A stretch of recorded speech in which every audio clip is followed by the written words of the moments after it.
2 km hapa na Nyangezi. Sasa hii eneo yote tumeidhibiti kwa njia hapa mpaka Kamanyola mpaka Nyangezi yote, na nimezunguka Nyangezi yote. Najua wazee kama mmepata habari mingi sana na mingi mmedanganywa. Watu ambao wako mkazi ni sawa vile hamupate gisi ya kuwafika hako, sababu kila mtu anakuya mungambo yake na anaeleza. Unasikia tunafanya maoperasyon depuis niko mwa hii hali hapa, nishafanya operasyon 7. Na ile operasyon 7 kama adui ya pasulaka hii njia kwa kuweza kufika Uvira ni sababu nimemfungia hapa. Na hapa nikitoka tu mjue kama Uvira na kamatika na adui anaendelea kupata njia.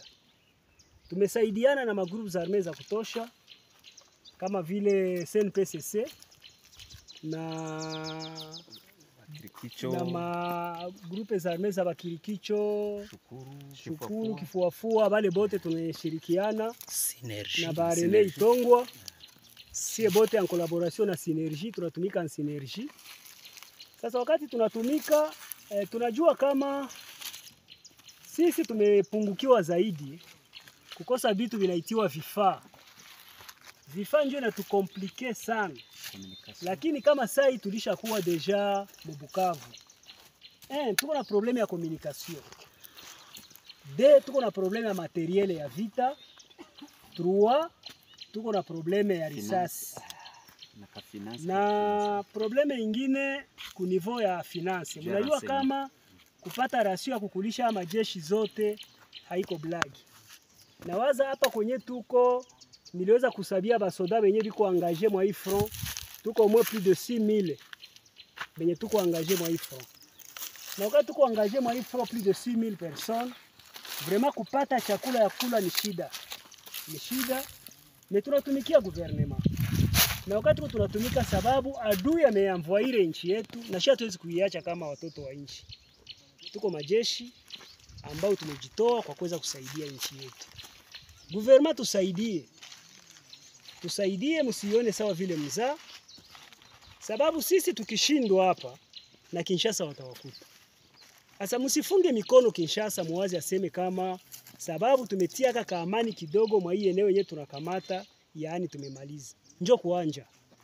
Njoo kuanja sasa. Mutie mabateria marsh, tusaidieni.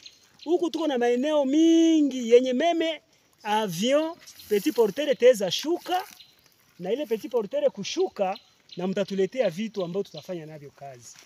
Fikisha hii habari kwa excellence chef de l'etat, ayue kama vraiment tuko hapa tuko tunapigana sababu ya nchi yetu. Hatupigane juu yake hapana. Tunapigana sababu ya nchi yetu. Sababu hii nchi kienda tutashindwa hata kwenye tutaweza kutia ligoti. Na ndio maana tumepigania zaidi.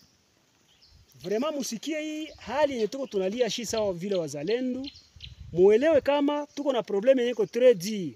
Okau hamubikamate au sérieux. Vraiment sijue kama tutabutire kunini. Merci beaucoup. Ile ndio nilikuwa nalomba.